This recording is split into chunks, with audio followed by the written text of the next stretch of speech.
Darío Gómez. Avance, capítulo 7. Mientras Darío permanece en la cárcel, enfrentándose a la dura realidad de su encierro, Otilia, en su finca, sigue trazando sus oscuros planes.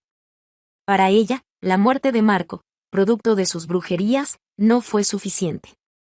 Ahora, movida por un deseo de venganza y rencor, planea dirigir sus maldiciones hacia Darío, culpándolo por la muerte de Marco. La obsesión de Otilia por el castigo parece no tener fin, y en su mente se ha convencido de que no descansará hasta verlo completamente destruido. Entretanto, Abigail, con el corazón abatido, se arma de valor para visitar a su hijo en prisión. Sabe que su amor de madre le da la fuerza para apoyarlo en esta situación tan difícil. Por su parte, Rosángela, la hermana mayor de Darío, también ha regresado al pueblo al enterarse de la tragedia. Dispuesta a luchar por su hermano, intenta mover influencias y buscar ayuda para lograr la liberación de Darío. Sin embargo, pese a sus esfuerzos y su empeño, la suerte no parece estar de su lado, y los obstáculos que enfrenta solo aumentan, dejándola en una constante lucha contra el tiempo y la injusticia.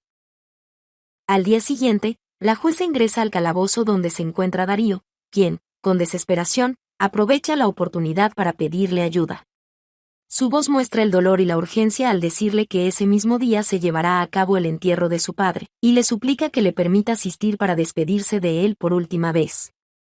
La jueza lo observa con semblante serio y, tras una breve pausa, le responde que es imposible concederle ese permiso, explicándole que teme que, de permitirle salir, él podría aprovechar para escapar. Darío, sintiendo que su esperanza se desvanece, le asegura con firmeza que, si su intención fuera huir, nunca se habría entregado por voluntad propia. Él insiste en que solo desea cumplir con el último adiós a su padre, pero la jueza, apegándose a las normas, le reitera que no podrá salir hasta que su situación sea juzgada debidamente. Mientras tanto, en el cementerio, se lleva a cabo el entierro de Marco. La familia, los amigos y aquellos que le tenían aprecio se reúnen alrededor de su tumba, cada uno con su propio dolor reflejado en sus rostros, dándole el último adiós. La atmósfera es solemne y cargada de tristeza, mientras algunos murmuran oraciones y otros se despiden en silencio, dejándose llevar por sus emociones. A lo lejos, casi en las sombras, Otilia observa la ceremonia con la mirada fija y penetrante, oculta en la distancia, vigilando cada detalle. Su semblante enigmático denota paciencia y frialdad, esperando el momento en que todos se retiren y el sitio donde descansa Marco quede finalmente desierto. Solo entonces, planea acercarse para despedirse de él. El juicio de Darío finalmente da inicio, y el ambiente en la sala está cargado de tensión. Cuando le toca el turno a Julio, su primo, para dar su testimonio, todos esperan ansiosos sus palabras, sabiendo que pueden ser decisivas para el caso. Aunque Fidel, el padre de Julio, le había pedido a su hijo que mintiera y asegurara que Darío había disparado con la intención de matar a Marco, Julio se mantiene firme en su decisión de contar la verdad, dispuesto a enfrentar las consecuencias. Con voz clara y decidida, relata cómo sucedieron los hechos aquella noche. Julio cuenta que todo comenzó en la casa cuando Marco llegó furioso y, sin razón aparente, comenzó a golpear a Abigail. En medio de la confusión y el caos, Darío apareció en la escena, intentando proteger a su madre. En el enfrentamiento que siguió, Darío logró arrebatarle el arma a su padre, pero en la persecución que vino después, el arma se disparó accidentalmente, hiriendo a Marco. Julio recalca que en ningún momento fue la intención de Darío hacerle daño, sino simplemente detener la violencia de su padre hacia Abigail. Cuando llega el turno de Darío y su abogado para declarar, el abogado expone su defensa con firmeza, presentando los detalles de cómo la situación se descontroló aquella noche, explicando a la jueza que se trató de un accidente inevitable y no de un acto premeditado. Al concluir su declaración, la jueza vuelve su atención a Darío y le pregunta si alguna vez había utilizado un arma antes de ese día. Darío responde con sinceridad, confesando que, aunque su padre en algún momento había prometido enseñarle a usar un arma, nunca tuvo la oportunidad de aprender. Le asegura a la jueza que jamás hubiera herido, y mucho menos matado, a la persona que más amaba en el mundo, por más que en los últimos tiempos las cosas entre ellos hubieran cambiado. La jueza escucha cada palabra atentamente, observando a Darío y a todos los presentes con una expresión impenetrable mientras el juicio continúa, y cada testimonio trae a la luz detalles que podrían definir su destino. En Medellín, Olga observa a su madre, Berenice, mientras ésta se prepara para salir de casa. La calma de Berenice, su aparente despreocupación, la intriga profundamente. Olga no puede evitar preguntarse cómo puede estar tan tranquila, si acaso cree que Darío ya no volverá a llamarla. Berenice responde que no espera recibir ninguna llamada desde la cárcel, está convencida de que Darío no logrará comunicarse. Olga, sin embargo, insiste, recordándole que en ocasiones permiten a los presos hacer llamadas. La respuesta de su madre la deja atónita. Como soldado avisado no muere en guerra, ha decidido cambiar el número de teléfono de la casa. Aunque Darío intente localizarla, no podrá hacerlo. Olga siente una mezcla de frustración y tristeza. No esperaba que su madre fuera tan tajante en su decisión de cortar los lazos con Darío. Sabe que este cambio de número es un paso definitivo que su madre ha tomado para distanciarse aún más de él. La esperanza de contacto con su hermano se desvanece de golpe, dejándola con una punzada de impotencia.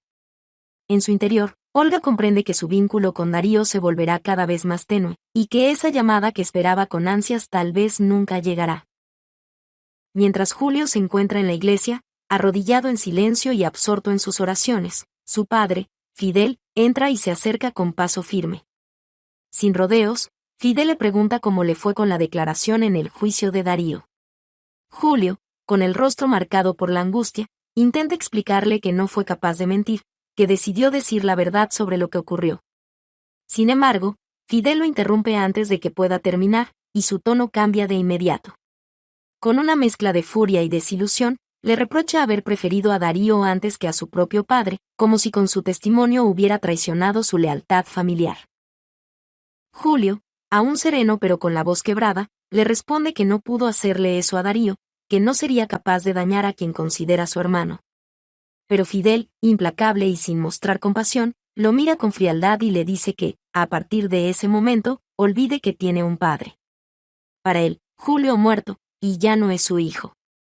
La decisión de Fidel deja a Julio destrozado, sintiendo que ha perdido a su padre en el intento de mantener su integridad y lealtad hacia Darío. Tras ser liberado, Darío decide ir al cementerio para despedirse de su padre. En silencio y con el peso de la culpa, se arrodilla frente a la tumba y comienza a hablar, expresando su pesar y el dolor que siente por todo lo ocurrido. Justo en ese momento aparece Otilia, quien, sin esconder su resentimiento, lo confronta por estar ahí. Le reclama duramente, reprochándole el hecho de que haya venido a despedirse de la misma persona a la que, según ella, él mismo mató. Darío, con calma pero visiblemente afectado, intenta explicar una vez más que todo fue un accidente, que solo intentaba proteger a su familia del caos que se desató aquella noche. Pero Otilia, llena de rabia, lo interrumpe, afirmando que la única protección que les dio fue arrebatándoles a la persona que significaba tanto para todos. Luego, con voz fría, lanza una amenaza directa, le asegura que aún no ha comenzado a vengarse de quien mató a Marco. Darío, cansado y resignado, le responde que si eso es una amenaza, que lo mate ya, pues ya nada tiene importancia para él. Otilia lo mira con una mezcla de desprecio y determinación, y le responde que acabar con él de inmediato sería demasiado fácil. Lo que realmente quiere es verlo sufrir lentamente, ver cómo la vida lo consume, dejándolo morir en vida, para que sienta cada día el peso de lo que, según ella, ha hecho. Días después, Rosángela llega a casa de su madre, Abigail. La atmósfera es tensa, y Darío, al enterarse de la visita, se siente intrigado y preocupado. Cuando se encuentra con su hermana, le pregunta por qué ha venido. Rosángela, con un tono de voz suave pero decidido, le propone que se vaya con ella a Medellín, donde podrían comenzar de nuevo y dejar atrás el dolor que ha marcado sus vidas. Sin embargo, Darío se muestra reacio a la idea. No quiere dejar sola a su madre ni a sus hermanos, especialmente en un momento tan delicado. Él sabe que la gente del pueblo y su tío no tardarán en cansarse de juzgarlo y de murmurar sobre él. La presión y el juicio constante lo hacen sentir atrapado, pero su lealtad hacia su familia lo mantiene en su lugar. Abigail, entendiendo su dilema, le responde con sinceridad que la mejor decisión que puede tomar en ese momento es alejarse del pueblo. Le explica que no será fácil, que el pasado siempre estará presente, pero la carga de la culpa y el juicio de los demás solo lo están desgastando. Darío se queda en silencio, reflexionando sobre sus palabras, sintiendo el peso de su situación mientras se debate entre la necesidad de proteger a su familia y el deseo de encontrar su propio camino hacia la sanación.